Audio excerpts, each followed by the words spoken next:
You have undoubtedly seen the headlines about the White House and Russia, all these based on leaks, unnamed leaks. Well, our next guest says Russia is the distraction for the ultimate plan, which is to destroy the president.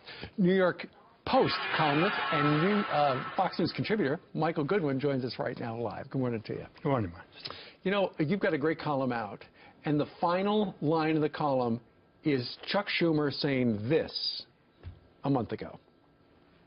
Let me tell you, you take on the intelligence community, they have 6 ways from Sunday at getting back at you. So even for a practical, supposedly hard-nosed businessman, he's being really dumb to do this. Why is that so important? Well, 6 ways to Sunday, they'll get back at you. And I would submit this is the intelligence community's getting back at Donald Trump. It smacks, I mean, as you say, everything is a leak. None of this is official. None of this is publicly stated. It's all leaks through anti-Trump media outlets. So it looks like somebody in the government has collected information on the candidate and then the president-elect and now the president, and is leaking it. This would be a federal crime. Sure.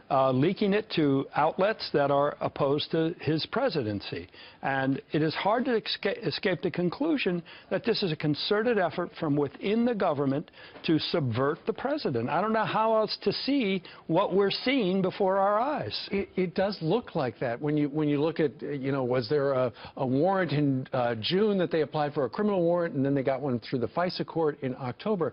But what you're suggesting is extraordinary, where a former administration uses the powers at their fingertips to try to destroy the next guy who's going to sit in the chair. Now, look, I mean, it was very obvious during the campaign that the Obama White House was doing everything it can above board to stop him. Whether they were doing these things underneath, I mean, of course, President Obama denied President Trump's claim that he had personally ordered a wiretap of Trump's phones, but I think there's, you know, within those denials, there's a lot of room for other things. Sure. And clearly there was some surveillance going on. How else do they know that Jeff Sessions met twice with the Russian ambassador? How else do they know what Flynn said to the Russian ambassador? Now, it may be that the Russian ambassador is being tapped, or it may be that Flynn was being tapped and that Sessions was being surveilled. And it may be that Trump, we just don't know, except that something was going on within the government against the Trump associates. And there's a curious tweet floating around this morning that talks about something Hillary said just before the election. October 31st, Hillary apparently says in a tweet that computer scientists have found a link between Trump Tower and a Russian bank.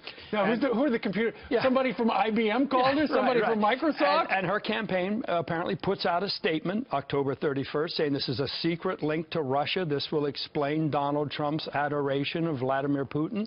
So this clearly, again, had roots within the Obama administration. Whether the president himself authorized it, approved it, ordered it, we have no way of knowing, but it was going on his watch. Real quickly, though, you know, you watch the mainstream media, the left is aghast at the suggestion, even by the current president, that the last president might have wiretapped him. Look, this is a very sensational claim. I mean, there's no 2 ways around it. This is an incredibly, if it's true, right. And look, frankly, I wish President Trump had done it in a different way. I think that this was so important that it needed to be explained as well as said, and it needed to be argued as well as just simply stated. I got a feeling there's going to be a couple of investigations. We're going to get to the bottom of it eventually. Michael, thank you very much. All right.